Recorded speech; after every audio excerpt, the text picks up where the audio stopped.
Hello and welcome to Nine Honey's Crown Jewels. I'm Natalie Oliveri. And I'm Victoria Arbiter. Victoria, Prince Harry and Meghan, they left the royal family and ever since then they've been making waves largely for the wrong reasons. They've been whinging about the royal family, complaining about how hard they had it. But do you think their lives are any better off now that they're living in California? I would argue that they have everything they want because they've got the fame, the money, the mansion, the children, and no boring responsibility. And yet they are still talking about how hard it was in the royal family. Just in a recent podcast, Meghan was talking about how she had to wear nude stockings and how her title was confusing. And there were still little digs about how she can be more vocal now than she could. Some might argue that she's been nothing but vocal. That is a question ultimately better answered by Harry and Meghan, but if I were to look at what they've achieved on paper, I would suggest that no, it hasn't worked out quite how they expected. And here's why. When we look at Harry's royal life and how that has transitioned, he's stepped down from Centre Barley and a very acrimonious battle played out in the press that was unbecoming for all parties. He is president of African Parks. That's a charitable organisation that has been forced to admit that its rangers have committed human rights abuses. Harry still hasn't addressed that. He's just buried his head in the sand. The only projects they've done that really have made any money have been his book Spare, which was all about the royal family. Everybody was going to read that, even if you weren't interested in the royals, because you want to see how far is he going to go. And the Netflix docuseries about them pulled in gargantuan numbers. But again, because royals speak so rarely about life behind the scenes and people wanted to see how far they take it. When you look at the projects that they did not related to the royal family, they haven't been successful. And I recently moved to Australia from the US. I was in the US for 29 years, and what I can say about the US market is Hollywood in particular is allergic to negativity. And I think we're seeing the effects of that in her new season of her cooking show. Actually, in the first season too. What's it? With Love. With Love, Meghan. I keep calling it as ever. With Love, Meghan. In the people that are guests, they are nano celebrities, can I say that? They're respected in their fields. The people that know them for what they do admire them enormously, but they're not exactly your A-list celebrities. I would say that Harry and Meghan don't need to try very hard to get what they want. I mean, they're still getting paid by Netflix. They're still surely getting funded privately. They don't really have to do very much to keep things bubbling along for them. So I think in a way, they probably have got it quite good. They're cruising along.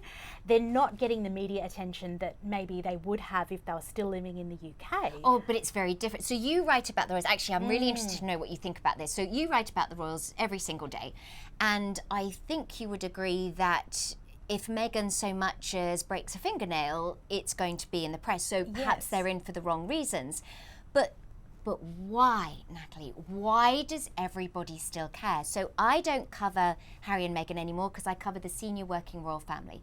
But everybody on the royal beat in the UK, certainly here in Australia, is still covering Harry and Meghan because they garner attention. But why does everyone still care? I think people love to hate them, and there is that morbid interest in what they're doing. And even if you can't stand Meghan, and I'm not going to say what I think of her, but even if you really, really hate them for ridiculous reasons, there's still that interest in what they're doing. And I think in a way though, there is a bit of public fatigue surrounding what they do. But look, I think they've got a great life over there, and good luck to them if they sort of want to pursue those interests. I do think it's interesting though how they are starting to do things more on their own. Meghan is really focusing on that showbiz aspect because she's very good at it. She is. And Prince Harry really, really just needs to go back and do more charitable stuff because that's what he is good at. So he is good at that. But then, so Meghan is very good at being on camera, certainly. But she's talked about, I know I keep harping on about nude stockings, but she talked about the nude tights making her feel inauthentic. But I question whether what we're seeing is authentic because she's perfect at everything. Everything she touches turns to gold in her mind. And yet you had told me that one of your favourite moments in watching the second season is when she gets things wrong. Did you watch Suits? No. I don't watch basic cable. So that to me makes her so much more relatable, so much more fun. You break down that wall, that veneer, which it's not just Meghan. In America, everything is about being aspirational, whereas in the UK, they're going to photograph a celebrity falling out of a taxi, flashing their underwear. You know, we're bringing you down a peg, probably similar in Australia. A bit like it here, yeah. Yeah, so I question the authenticity. So she's wanting to be seen as authentic. She's demanding that she be able to do things authentically, but is what we're seeing authentic? I'm not sure. I think Meghan is doing what she thinks the audience wants. So one day we'll get this side of her, another day we'll see that side of her. And I think she was a bit like that when she was a working royal in the UK. Do you think we're going to be seeing Harry and Meghan carry out more of those so-called royal tours that they did in Colombia, in Nigeria, even though they are not working royals anymore? Because what else is there left for them to do? I think they need to separate that royal affiliation completely. Those pseudo-royal tours, they were just a bit eggy.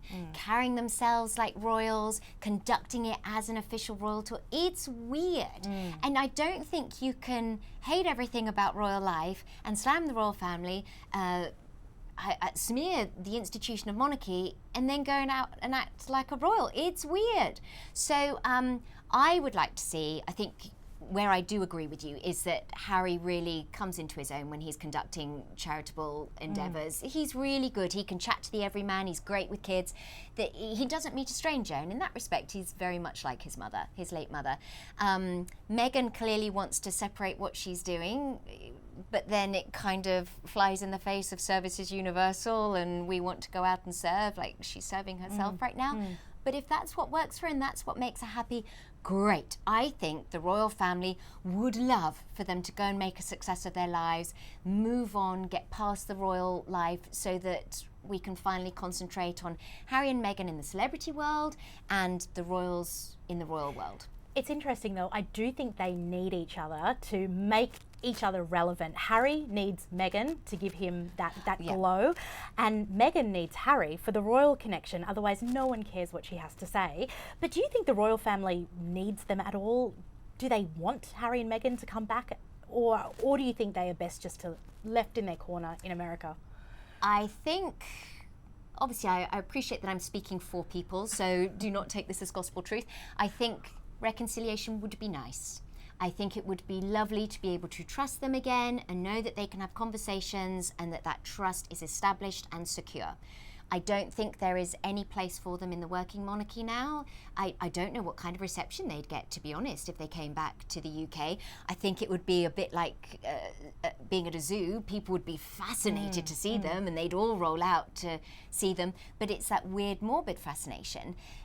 At the same time, they do have a band of very loyal followers who would watch them open an envelope and celebrate it as the best opening of an envelope they've ever seen in their entire lives.